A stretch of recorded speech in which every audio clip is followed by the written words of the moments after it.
I look at my role as lifting the good into the great. And that's really across projects, people, and processes. So it's not confined to just one aspect, and that's a huge challenge.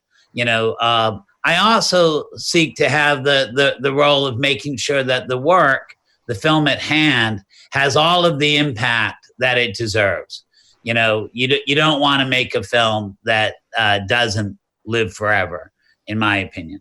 The job is to prevent disasters. You want to be looking at around you to see where something is going to go wrong. And you are going to ask yourself, instead of things going wrong, how could you actually add to the creative process? Wherever you are, you can be doing that job. And I still do that job to this day. Like, I'm asking myself, how can I make it better? How can I bring an operational improvement to the situation that I'm in? How do we lift it? Because we haven't met a situation yet where we couldn't have made it better. So it's our responsibility to do that. I want to keep learning, right? I don't want to rest on my laurels. I don't want to get stuck. And so I want to keep taking risks. Like, a lot of people said I was crazy to leave Amazon, that it was one of the best possible jobs could have. And I left in one of the most precarious times, right? I'm working with filmmakers, doing what I think I do best, which is lifting things from good into better, right? I'm aiming for great, but I'm content with better. We're lifting them to better. And we're trying to design how to make sure that they have that impact that they need.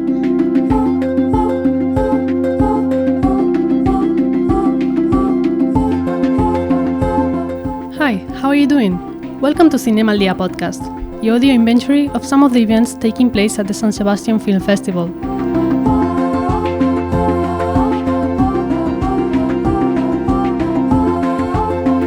12-time Oscar-nominated producer Ted Hope gave a masterclass at the 68th San Sebastian Festival just a few months after leaving his post at Amazon Studios. There, he had been involved in the production, release, and distribution of films such as Manchester by the Sea, Cold War, and The Handmaiden.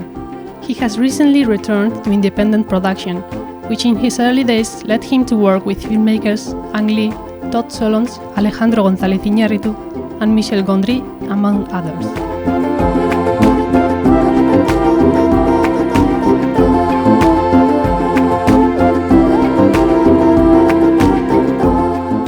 Due to pandemic restrictions, Hope's masterclass was held online and moderated by journalist John Hopewell.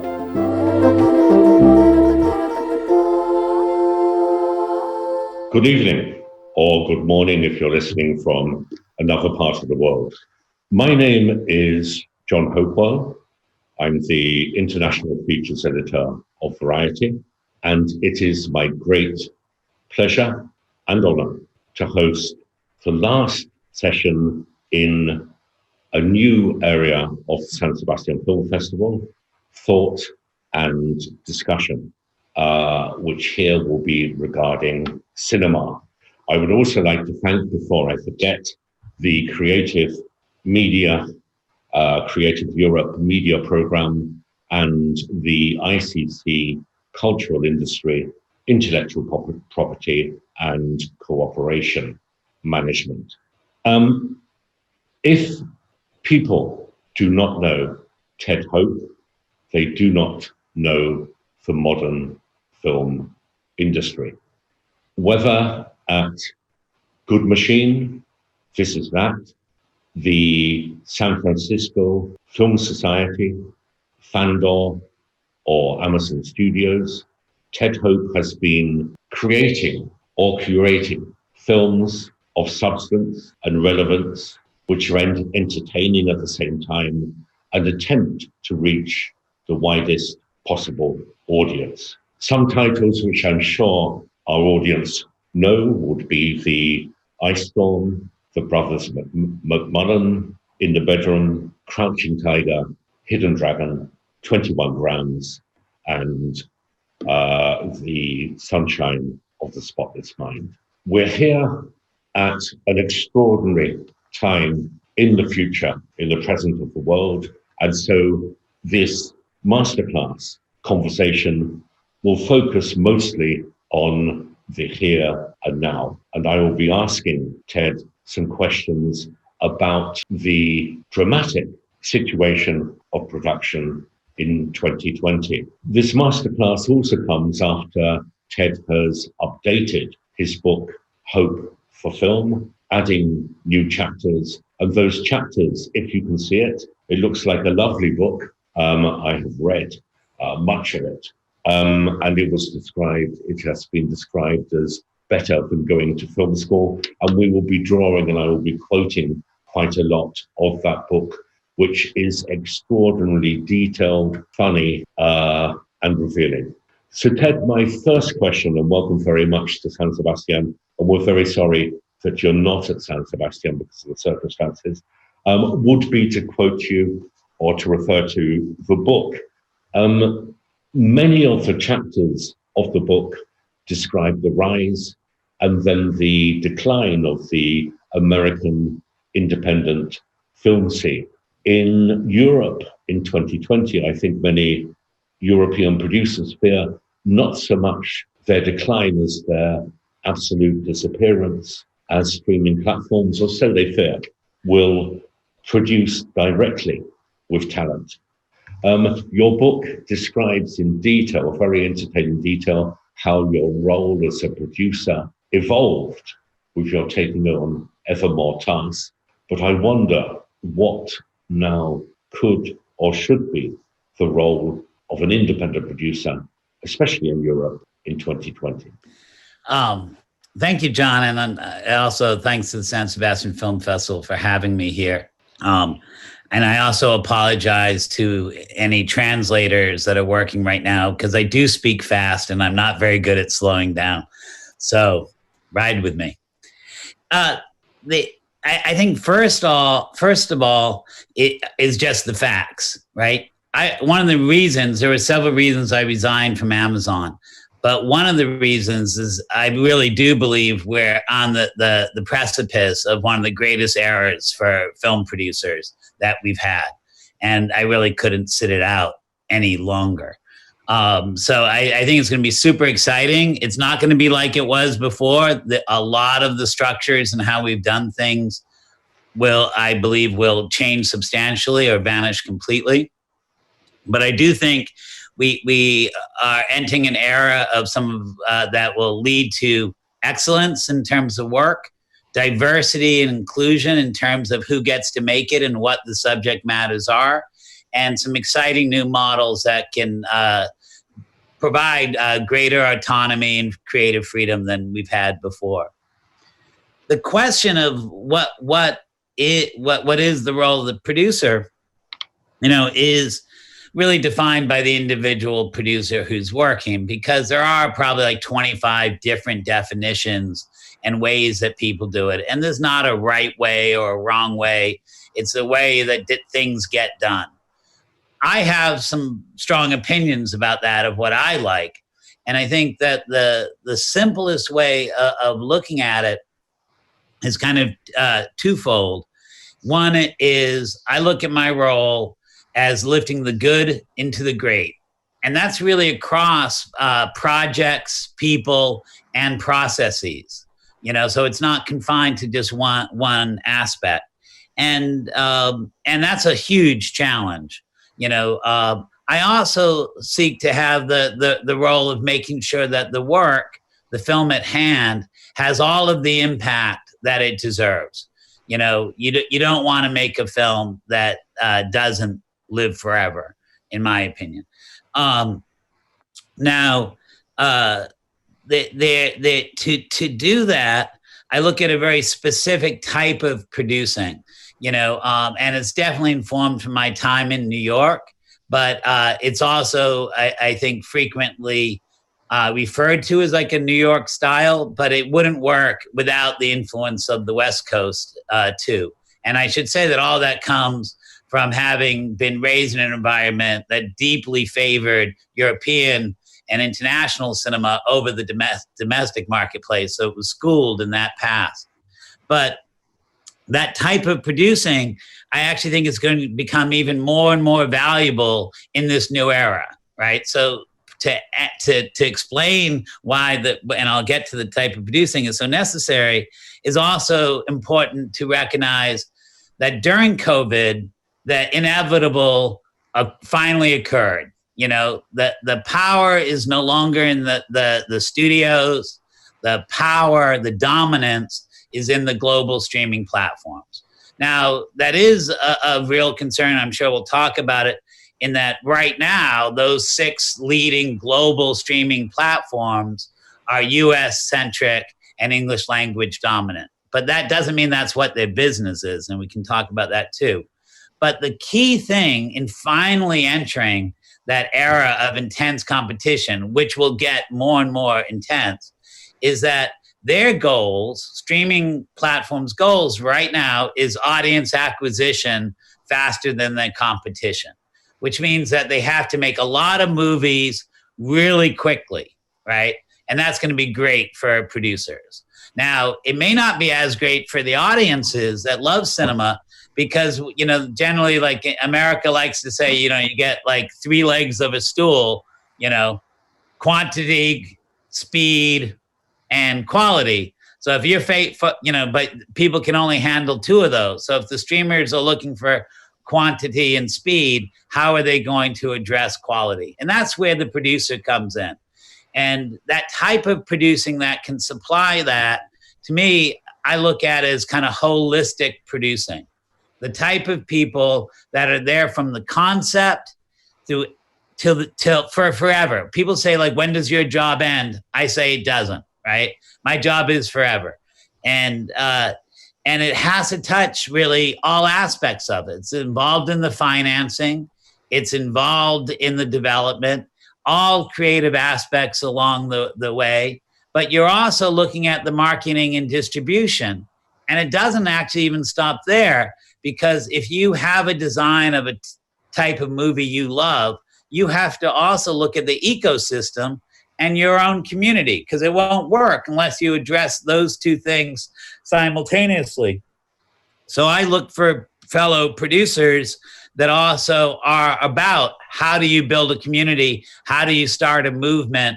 And how do you improve the structure for the type of films that we love and the experience of loving them that we love? And that was one reason, I think, why you stepped down from Amazon Studios, because you couldn't achieve that impact on so many films which you had, where you were working from the concept right through to the market impact. And I think you're quite unusual as a producer in doing all of that. You tend to get producers who are either concept and then they come in again in marketing, or producers who are very much into the script on the set every day, and they're very much into the detail.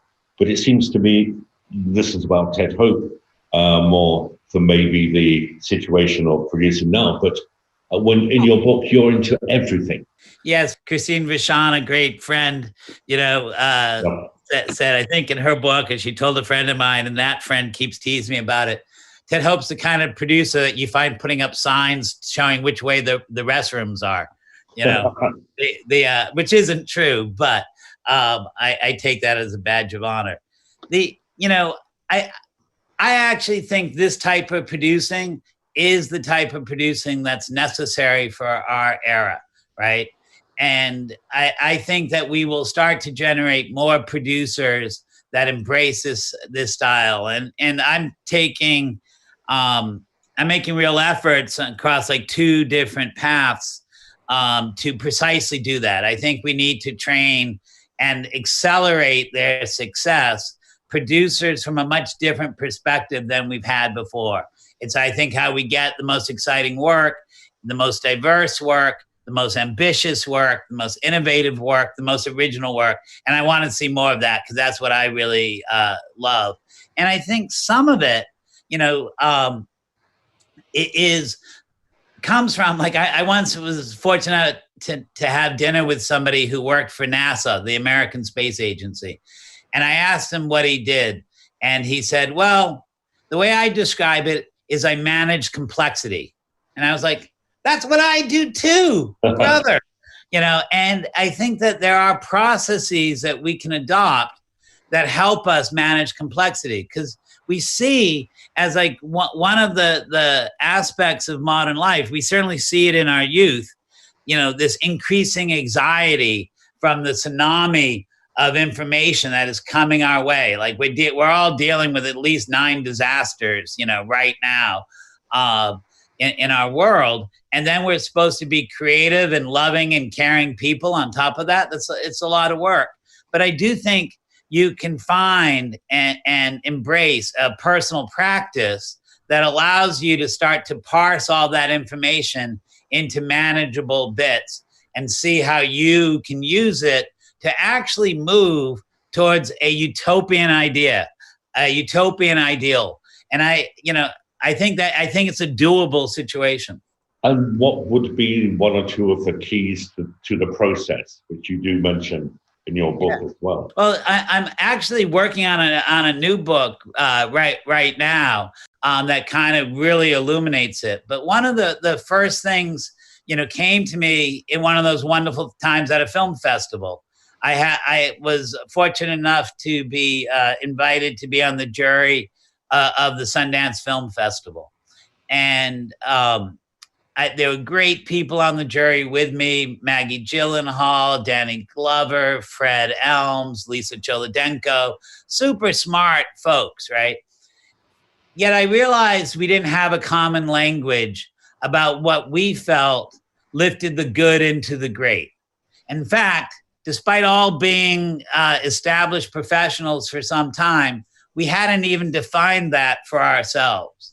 And I was, I'm a film school graduate. I went to NYU in New York. And I was like, how come I wasn't pushed to that task when I was in film school? I started undertaking it myself. And luckily at that point in my life, I had just fallen in love.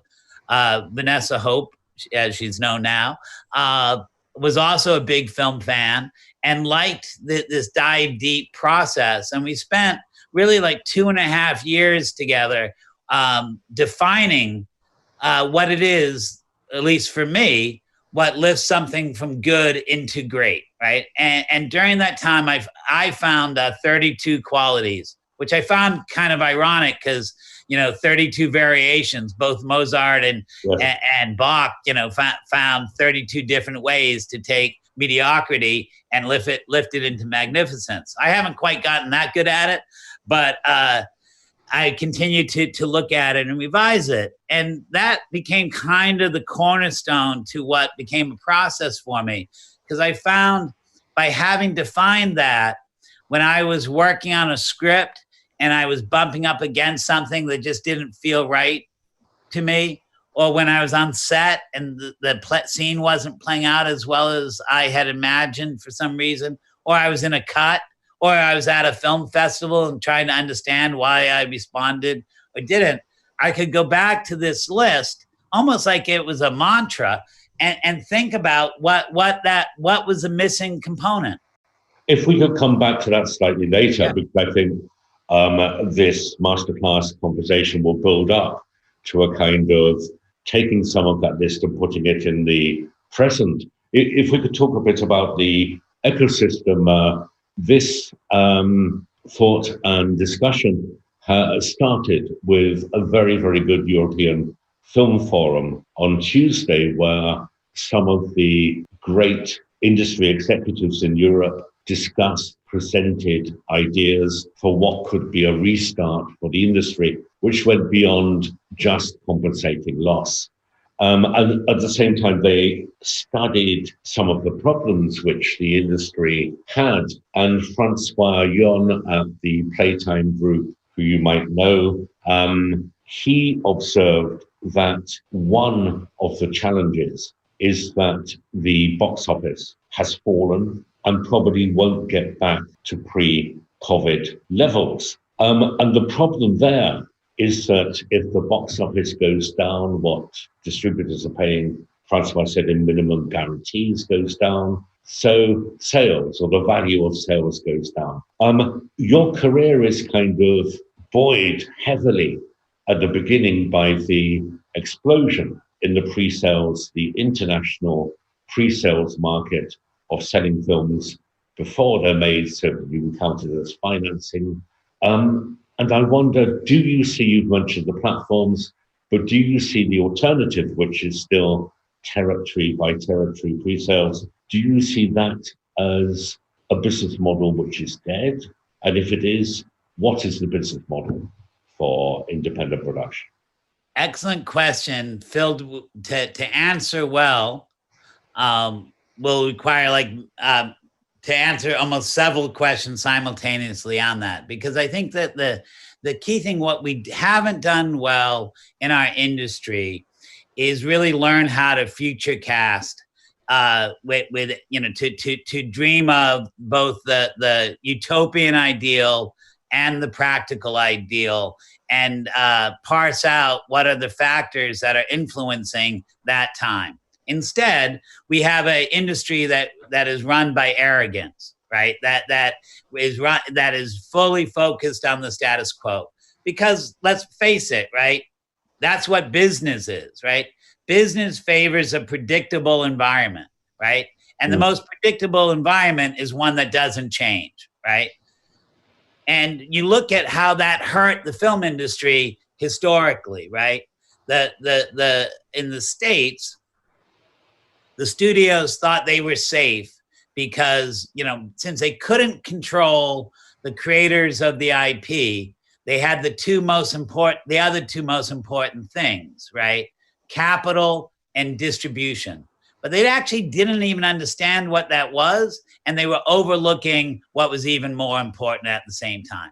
This is the kind of thing that gives me tremendous hope, because the studios were run by the best and the brightest, and they made colossal mistakes, right? Since all our leaders make colossal mistakes, we have a tremendous opportunity for new blood to come in time and time again. We haven't been so good at it, mind you. We have some flaws in the design, right? But because those mistakes are made, change happens. So looking at that first example, they thought distribution was the movement of physical goods across the globe. And they thought the capital that they needed was quite large, but nowhere near as large as what became the FANG companies of Facebook, Amazon, Apple, Netflix, Google, right? Those companies can buy up a studio in an instant if they so desired, right? Mm-hmm. And the piece they were missing was that direct relationship with the customer, with the audience, right? They didn't think it was needed. The film industry was a business of middlemen, right? Predominantly, many people taking a cut in between. But because they have that relationship, the digital distribution companies have a direct information, now can actually mine much more of what people want, right? Those mistakes will continue to happen. I don't believe things will just disappear and fall off the map, but we also have to look at, as much as we can say that the film industry has one constant, and that's change, right? We've always had that, and we find different things. We can also look at it and see how it got stuck, right? To me, the film industry is like the American city, right? I go to the American city and it feels like the most efficient place in the world, right? I can get anything I want anytime, anyhow. But I also then, if I blink my eyes, I see something that was designed for life 125 years ago and has actually very little applicability to what I truly want, right? And that's the nature of our modern existence, right? We think we're getting what we like, right? But we're learning how to like what we get, right? And that's called getting in a rut. And the film industry has gotten into a big rut, and theatrical got into a really big rut. Don't get me wrong. It is by far my favorite experience in life. More than food and drink and love and nature. I love being in a movie theater. I love seeing a great work amongst strangers in the dark and having that immersive experience. But I think that's going to change. It wasn't really right, I think, for all forms of cinema. Every form of cinema deserves that experience. I'm not saying that's not the case. But from a business perspective, I think we saw how it both served franchise movies, family films, big event pictures, and we saw how it served,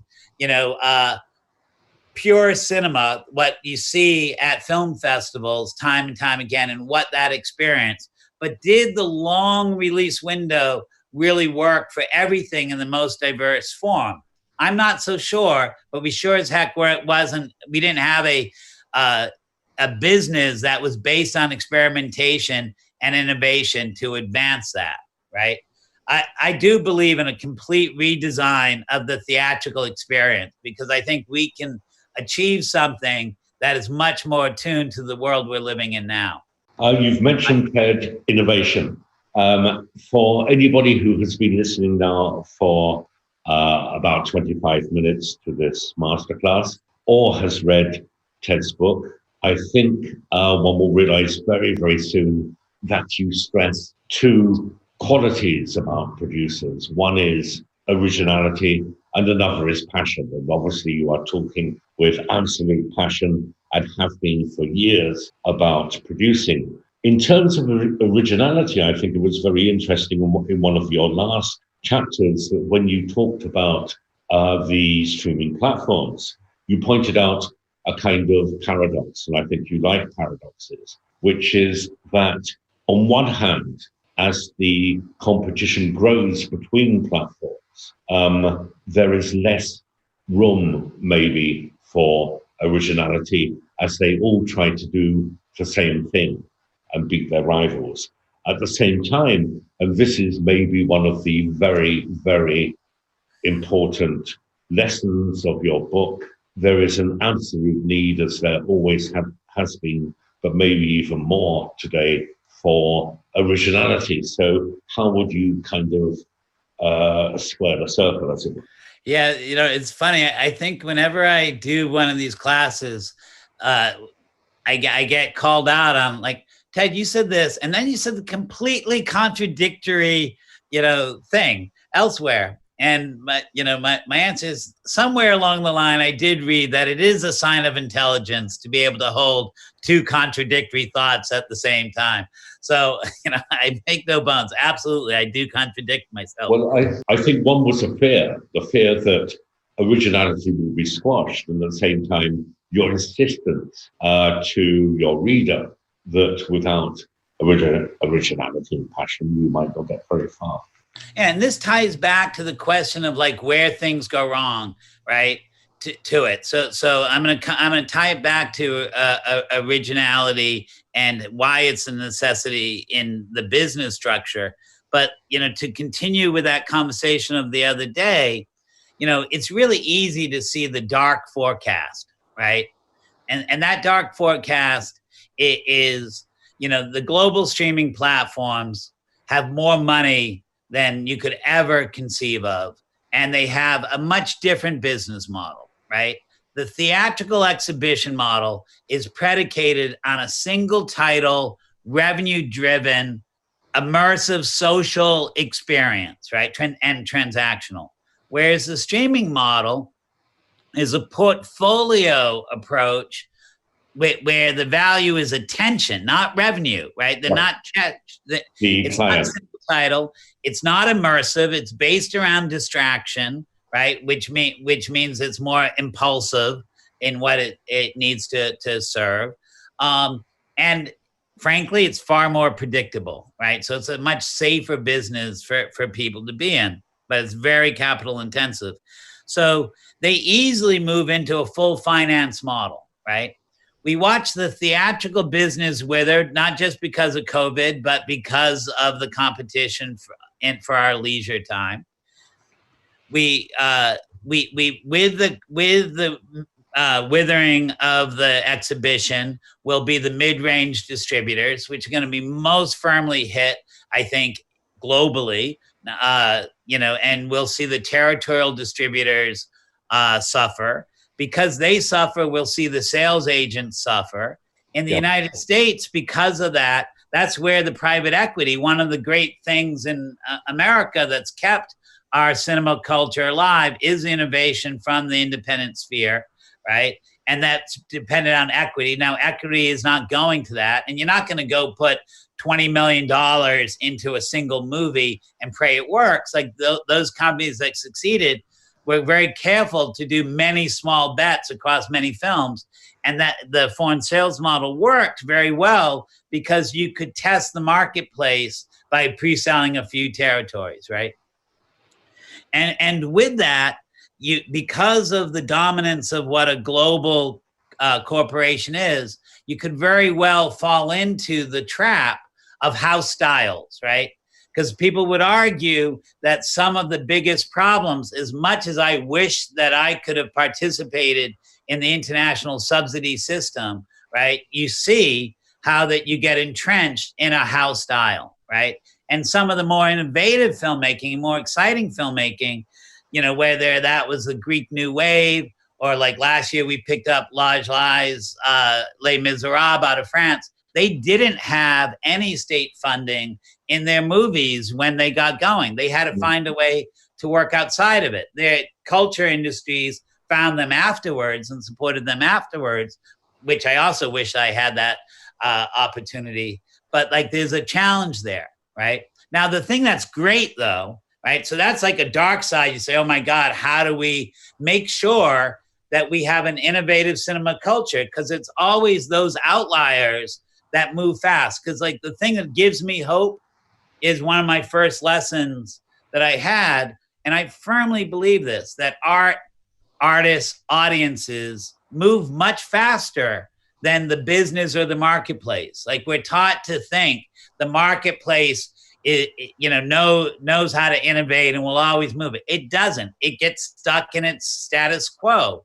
How do you stay innovative? Well, in America, what's kept our cinema alive is that we're free to exploit ourselves beyond the extent of the law. Independent filmmaking in America is a crime, generally speaking, because we're breaking labor laws in the process. But because of that, we were able to make a cheaper product, right? So how do you keep that innovation alive? The beauty is what a global streaming platform is, right? It's a global streaming platform.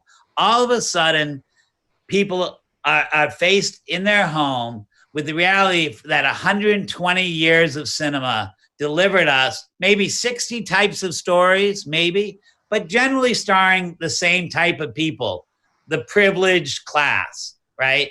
The white, straight, male, Western viewpoint, or whatever the culture it was coming from. That's generally what most of our movies were about.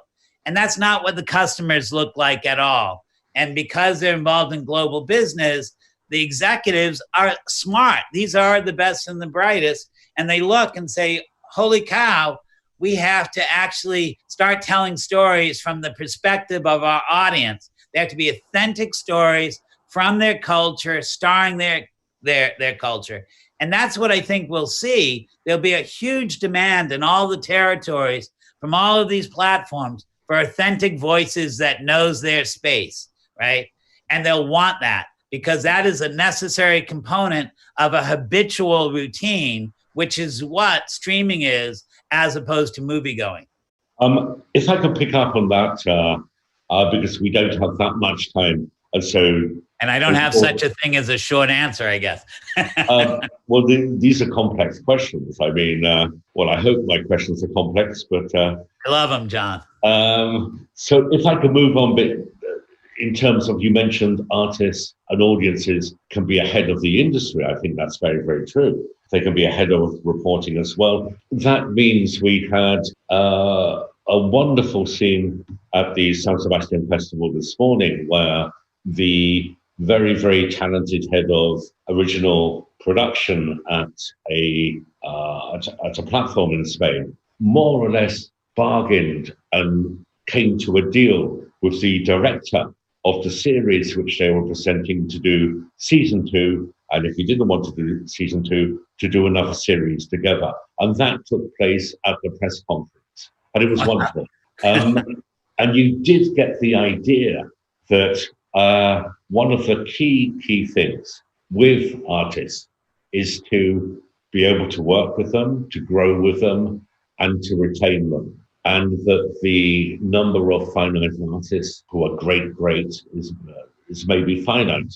And I wonder, maybe because your career, if you look at the films you made, the films can be different, but you have tended to work with a lot, on a lot of films with the same directors. And I wonder what tips you could give on retaining or finding and retaining talent.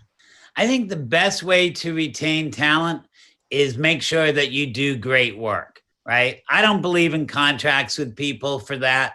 I want to earn my place at the table. And frankly, I also want to see where somebody doesn't treat people well. If I help them go on and do something and they don't invite me to come back, I learned a good lesson about working with that individual, right? Now, at the same time, there's many good folks who actually recognize that new collaborators will help them grow in their art and practice, right? So I also don't have a problem of producing a successful movie with somebody, having them go off and do some other movies with them, and then come back and say, I want to work with you. Like that's a great invite. Hal Hartley and I have gone on and off at different times working with each other. He's who I got started with. I totally, have appreciated that and what I've been able to provide for him when his career has changed in different ways. I think also one of the things you were hinting about in the changing ecosystem is that we actually have more opportunities for filmmakers now to grow and to experiment. And a platform precisely offers that. And I think it's a great opportunity. So much of what we do as both artists and entrepreneurs is earn trust and confidence. Yes. And if you can earn the trust and confidence of a platform and the executives there, there's more room for them now than they had before to experiment in form and subject matter. There's also more room for them to help you as an artist and an entrepreneur to bring more people through the door that you open, right? That they have opportunity, they have endless real estate that will allow you to help, pay it back, pay it forward, but by supporting other talent. And that, to me, is one of the key things, how innovation in our creative arts industry stays alive, not by the genius of those people that actually are capable of making excellent work. No, by actually a movement and a scene that those that have a little bit of vision can pull together. I wouldn't have the career that I have, not only because of my partners like James Seamus and David Lindy when I got started, or the great filmmakers that we got to work with like Ang Lee and Nicole Holzcenter and Michel Gondry and others, but because of also the whole team of people. There's a host of great producers and executives, people that run companies who have transformed the business that came through that company, but also our competitors. I wouldn't have made the films that I was able to make at the quality I could make it if it wasn't for Christine Vachon and Pam Koffler at Killer Films, who were coming up at the exact same sort of time. And I think you see this time and time again. We mentioned the Greek New Wave and Yorgos Lanthimos and Athena Sangari, they were able to carry more people with them, and they were able to recognize that what was the status quo within their own local culture no longer was applicable to the audience that they wanted to bring into it and could push it forward. This happens, I think, in all nations, in all cultures, across regions, time and time again. Yet, because we're all fed this kind of individual heroic myth, we think we're supposed to carry it alone on our shoulders. But the secret to great work is collaboration. It is knowing how to listen, knowing how to take risks, making yourself vulnerable, and aiming to work together to work around whatever those barriers are. And that's what I think we're entering, an age of collaboration.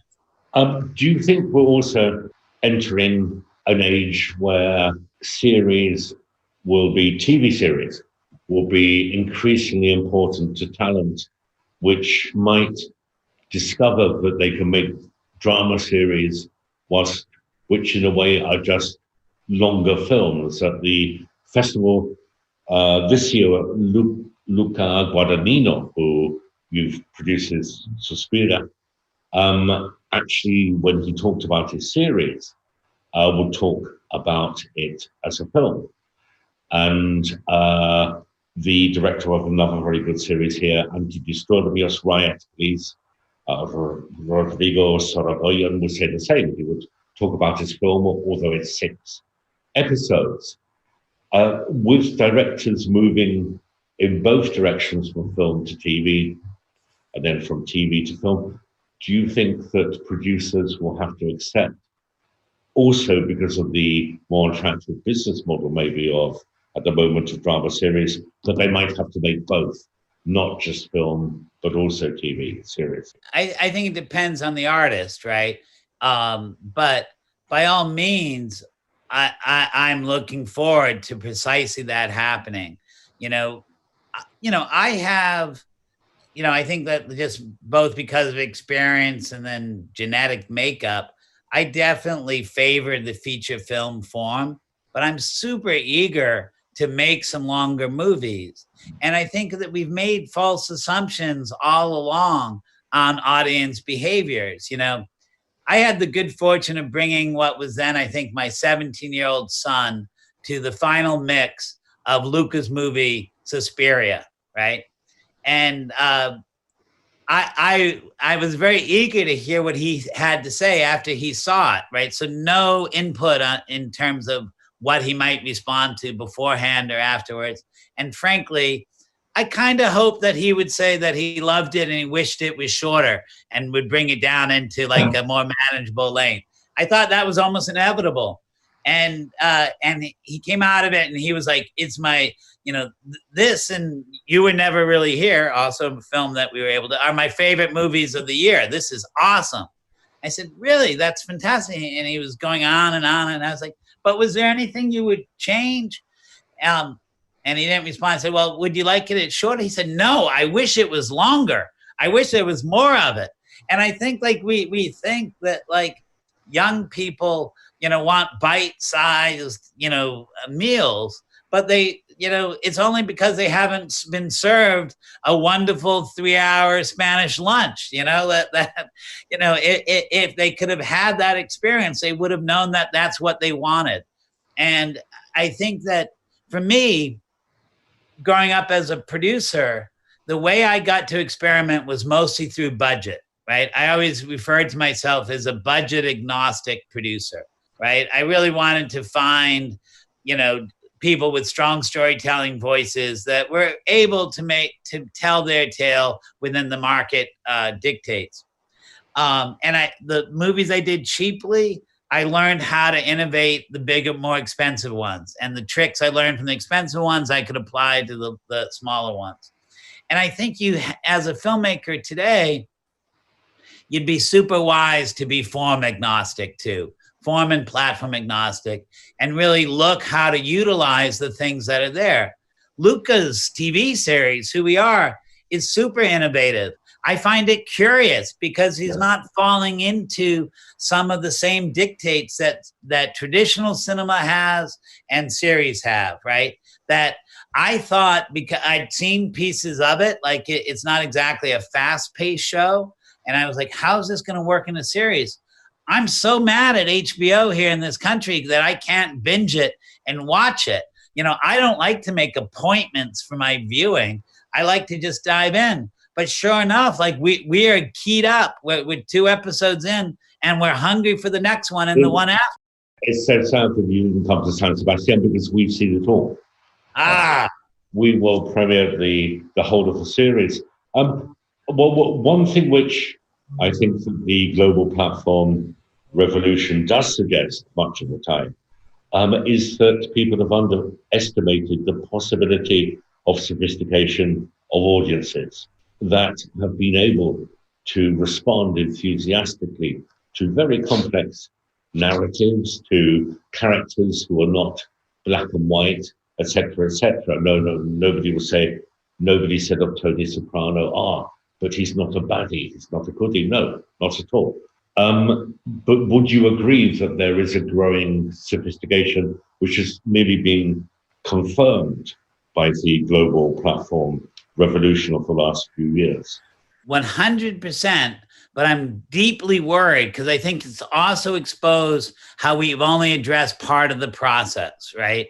That I think that media literacy of youth is far more advanced, than where we were back when, right? That they know how to recognize and find pleasure in a wider range of production value. They're more adept at how we move through time and space. They understand performative aspects of acting in a way that we couldn't quite discern. And they do this without having grown up on the literature of film, because film criticism through the collapse of local media has unfortunately become harder and harder to access, right? But when you go to look at really what is our media culture now, you start to see that we're missing components of it, right? So part of what I find so exciting is that how we're just entering this era, right? When I took my job at Amazon, I was convinced we were about 2 years away from intense competition, and we had to move really fast, right? And it took 5.5 years for what was identifiable of what the companies would be for them to finally launch. And you could say they made some big mistakes along the way too, right? Same mistakes that were made by other companies. At least they could have learned from them. But all of a sudden we have 6 global, yet all US centric streaming platforms. Yet it's so early. It's only this year, 2020, the year of tremendous horrors, right? That Amazon, the number 2 in the field, right, launched their first simultaneous global release of a homegrown developed project that they released with an adequate marketing budget to engage on a global basis. They just did it this year. It was the movie Troop Zero, a kind of family film that we did, that they released in January. But that just happened, right? We don't quite understand the difference of what it means to release something that's not a franchise picture, that doesn't make all of that noise, to a global audience simultaneously. What is it? And we can go into that because I have some definite thoughts. But the other half of that equation is we're living in this era of a two-way media channel, right? Where you get to talk back and forth. You can use social media to build community, to enhance engagement, to unlock the full utility that cinema has inherent within it. Yet, because we're still stuck on leaders of a certain age and generation who did not grow up digital natives, they don't know how to do that. So we are only, in this very early stage of understanding what it means to engage with a global audience, and trigger and amplify their behavior as a result of it. And I think that's super exciting. I think there's tons of innovation that's going to come to that. Yes, if you think about when did Netflix release its first full foreign language series, that was just 5 years ago. And then, sorry. Yeah, and I was going to say, and so many people I talk to, when I ask them what their favorite series is, they say Babylon Berlin, right? The fact that now everyone I know has watched a series that's not in their native language. Previously, it was just people who didn't live in America that experienced that. Now every American that I know has had that pleasure and insight. And that's going to change our own media literacy quite a bit. That finally we'll start to be able to identify with somebody that's not a cowboy, right? Like somebody that looks, talks, and has lived a much different life. Maybe we'll have a new era of empathy. Maybe that's around the corner. And you will see that as well as a source of originality. as well, of people coming, protagonists from different culture or different race, a different gender. In your book, you're very in favor of working with diversity across gender and race because it brings freshness. It brings, apart from the principle. Yeah, I think from both, well apart from the principle, I think from a business perspective, it makes so much sense in an era of streaming. I think for those of us that care about an original and innovative artistic culture, it makes a ton amount of difference. And then of course, yes, depending on what your vision of the world is. It's funny, in that going back to that question of some things about practice, I did a couple of years ago. I embarked on a new experiment that I think has helped me in so many different ways, and that was to try to build my own roadmap to utopia. Right? What would the world look like if I got to address it? And I tried to break it down into all different segments of life. I haven't added to it in a little while, but it got to like 230 different programs that I thought we could have. And my idea with it was, if we all actually tried to address that in our lives, when we had leaders that presented themselves to us, we could help guide them a little bit better what that looked like. And it would have us stop settling for things just as they are, but actually help us dream more fuller. And I found that when I started to engage in story, right, the question of possibility, right, and then how we would construct that process of dreaming towards utopia started to change. And I think it has highly influenced the cinema that I'm loving today, and the filmmakers that I have great expectations for today, that they actually have some of that. I see that. I've developed the pattern recognition to be able to see it within their work, even if they can't quite give voice to it yet. If we just stay on points or lists, because we don't have that much more time, you are great on this. I mean, your book has several, including towards the end, an extraordinary, is it 200 or something, points to be taken. See my iPhone. Yes.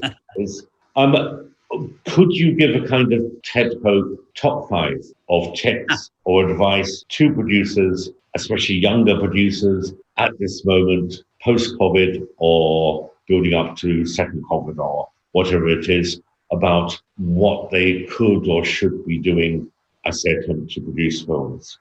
It'd be really hard to limit it to just 5. I think that it's so important to define the why and the what of what you love in cinema, right? Why do you love cinema? What is it? What specifically helps achieve that, right? We talked about that would be the 32 qualities in my book, the new edition of the book. And it was published, the introduction was published in LitHub. It's available online, maps out a little bit of those whys, right? I think that doing that is a really helpful thing. I think you do want to build out lists about both your world, the cultural tendencies that we're living in right now, and your industry. How do you define where it is? But I think that doesn't work so well unless you are also always building in both those regards your roadmap to utopia, right? I think that's super helpful. I find the one that I often lean on, and this is kind of just my own personal bias, it is I like a thematic approach to storytelling. I like to have themes that evolve across acts, that are reflected in the characters and the relationships and the filmmaker's worldview. And I find that by defining my own themes, things that I see in the world, often when I'm working in development with different artists, I'm able to help them voice what that is. Because I think that often when filmmakers develop stories, they don't necessarily know what it's about. It's evolving through them, you know. And I find that super helpful to me. I like to laugh. I like to have fun. I need to find lists that help me do that sometimes. Like one of my favorite lists, you know, is like cosmic jokes. You know, the things that, again, like almost so painful that if you didn't laugh at them, you would be crying. You know, you know, when people say, "What do you mean?" You know, the fact that life has no meaning is incredibly meaningful. You know, like things along those lines. Those that put it, who are often leading, don't know how to do the job they've been assigned. Think, you know, different aspects of that help me kind of get through it. Of course, you know, it could always be worse, or, you know, like that's a joke. Those things are really helpful to me. But I think with all of that, you know, those questions, like for me, frequently, like when I got started, I was a production assistant for like 3 years on set, and I think I was a damn good production assistant, and I enjoyed doing it because I wasn't ready to have any responsibility yet.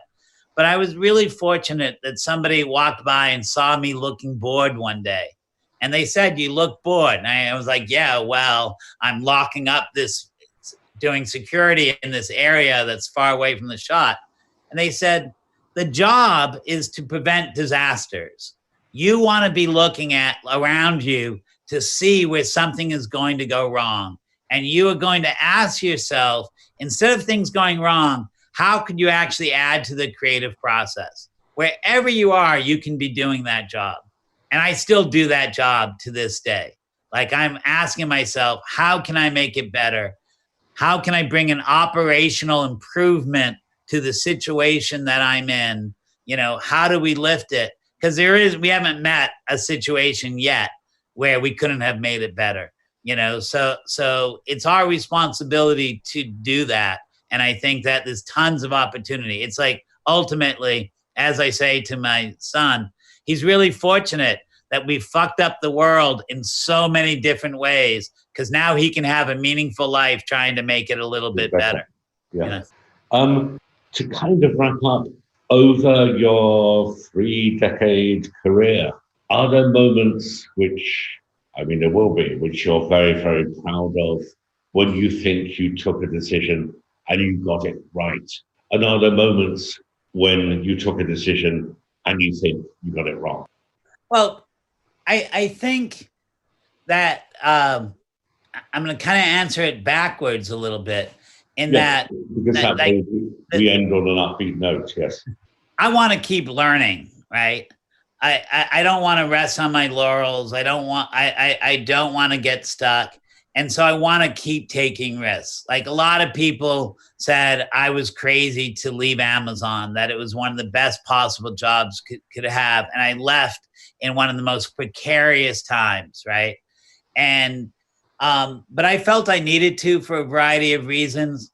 And damn it, but like last couple weeks, I've been positively ecstatic, right? Because I'm working with filmmakers, doing what I think I do best, which is lifting things from good into better, right? I'm aiming for great, but I'm content with better. We're lifting them to better. And we're trying to design how to make sure that they have that impact that they need. I feel like it matters greatly. And I've been able to find some filmmakers who truly appreciate that effort and work, because they don't all want that or need it either. So it's been really rewarding for me. And I want to keep taking those risks. I've made some bad decisions. Going to the San Francisco Film Society wasn't the right job for me. I didn't understand exactly what it was. I pitched them on something and they said yes, but yes doesn't always mean go ahead. But it got me to the West Coast, and it got me to San Francisco, a wonderful city and a great community. And I don't mean that anyone over there deceived me. They, just the question of sometimes people think they want one thing and they really don't. But it was the right, I don't know how I would have left New York and producing without that opportunity, so it wasn't a right fit, but it led to great change and it encouraged further risk and greater learning along the way. I at times said yes to some movies that I really felt I needed the money to do that. Like I was getting paid well, or this would be a commercial success. And it wasn't always fully about the love. And those were bad decisions. And I learned that. And I learned that's not the environment I do my best work in.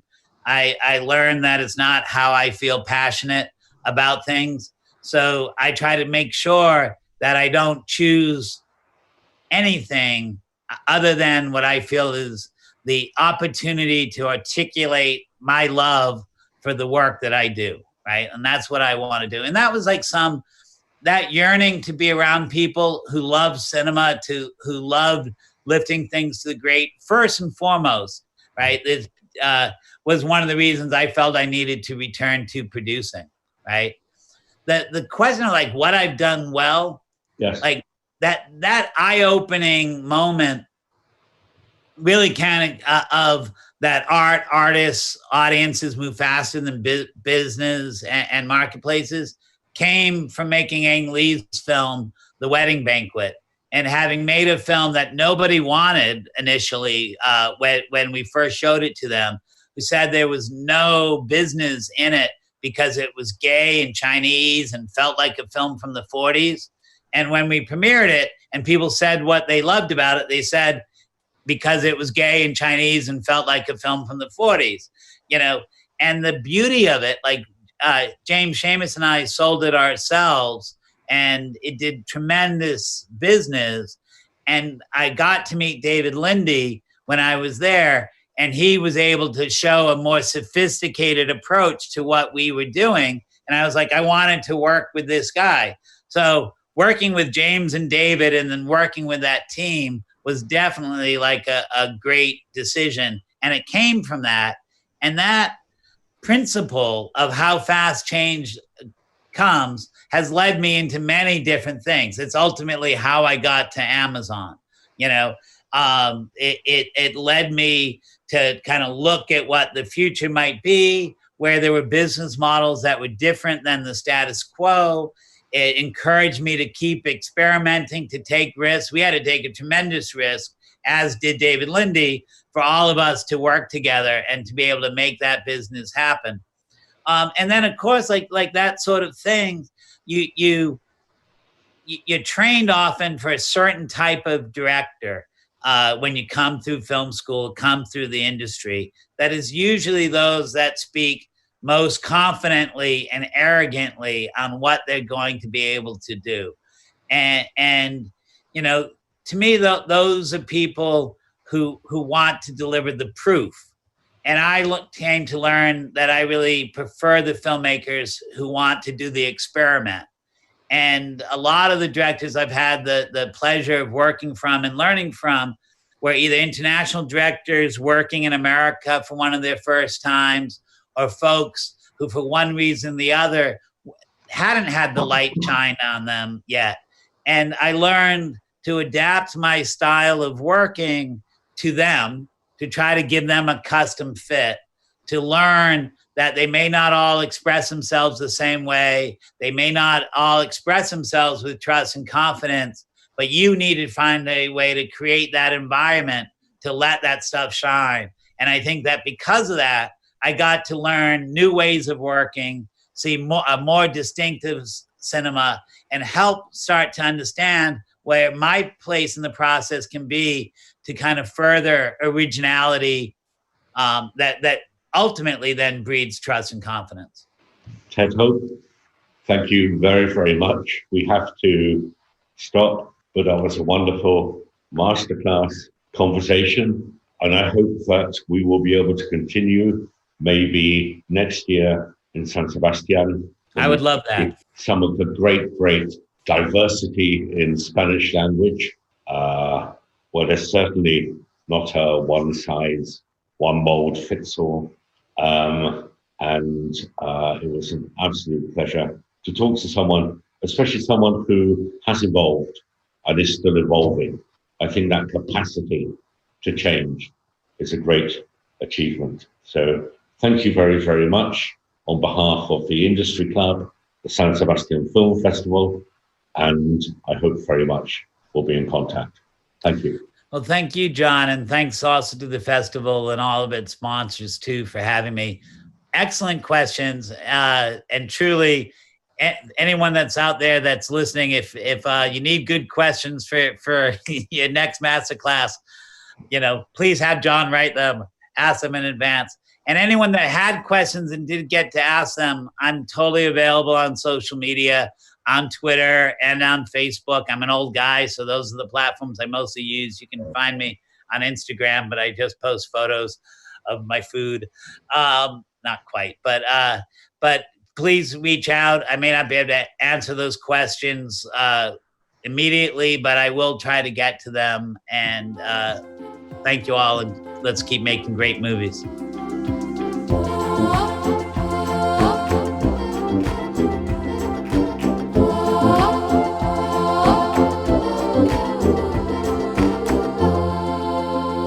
And so ends this new episode of Cinemaldia Podcast, a space included in the activities of the Thought and Discussion area. You can listen to more film talks and master classes on our website or on your favorite audio platform. See you next time!